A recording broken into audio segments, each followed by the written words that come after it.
Now, a lot of my stories have things at least related to baseball.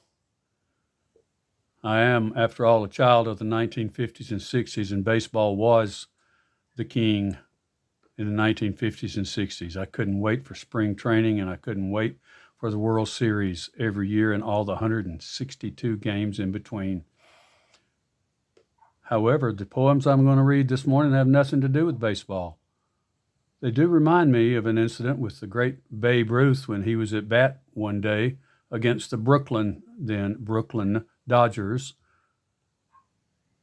Pitcher whizzed a fastball past him. Babe swung and missed. Strike one. He kind of glowered at him. The pitcher round up, whizzed another one by him. The Babe swung. Strike two. And the crowd started laughing. They were at Brooklyn. They were not at Yankee Stadium. The Babe held up one finger, pointed toward the right field stands. The legend is he was calling his shot. The Babe said later, "No, I was telling him, takes three strikes and I've got one left." That's why the three poems I'm about to read this morning remind me of the great game and the great Babe. I'm binging on Bilgere today. George Bilgere is my favorite poet of all time.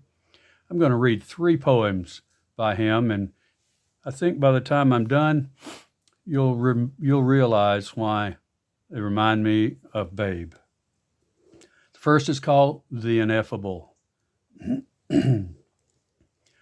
I'm sitting here reading the paper, feeling warm and satisfied, basically content with my life and all I've achieved.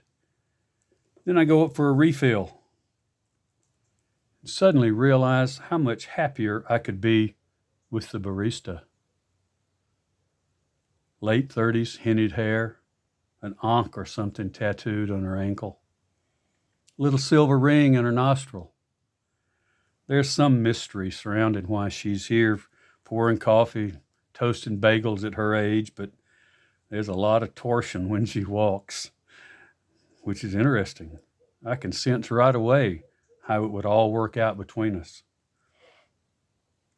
We'd get a loft in the artsy part of town, and I can see how we'd look shopping together at our favorite organic market on a snowy winter Saturday, snowflakes in our hair, our arms full of leeks and shiitake mushrooms.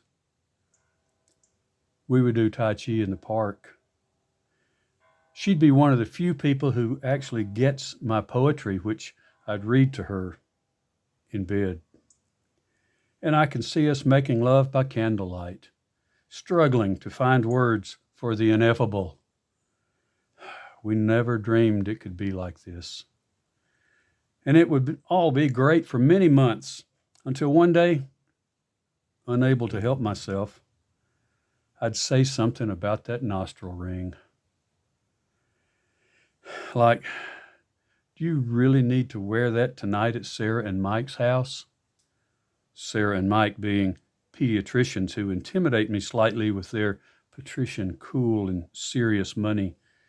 And she would give me a look, a certain lifting of the eyebrows I can see she's capable of, and right there, that would be the end of the ineffable. To which I thought, strike one. The next is desire. The slim, sun-tanned legs of the woman in front of me in the checkout line fill me with yearning to provide her with health insurance and a sporty little car with personalized plates. The way her dark hair falls straight to her slender waist makes me ache to pay for a washer-dryer combo and yearly ski trips to Aspen, not to mention her weekly visits to the spa and nail salon. And the delicate rise of her breasts under her thin blouse kindles my desire to purchase a blue minivan with a car seat and soon another car seat and eventually piano lessons and braces for two teenage girls who will hate me. Finally, her full pouting lips make me long to take out a second mortgage in order to put both kids through college at first or second tier institutions then cover their wedding expenses and help out financially with the grandchildren as generously as possible before I die and leave them everything. But now the cashier rings her up and she walks out of my life forever, leaving me alone with my beer and toilet paper and frozen pizzas. Strike two. 0. First it was 5 above, then 2. Then one morning, just plain 0. There was a strange thrill in saying it. It's 0, I said when you got up. I was pouring your coffee and suddenly the whole house made sense. The roof, the walls, the little heat registers rattling on the floor, even the mortgage. 0, you said, still in your robe. And you walked to the window and looked out at the blanket of snow on the garden where last summer you planted carrots and radishes, sweet peas and onions, and a tiny rainforest of tomatoes in the hot delirium of June. Yes, I said with a certain grim finality, staring at the white cap of snow on the barbecue grill I'd neglected to put in the garage for the winter.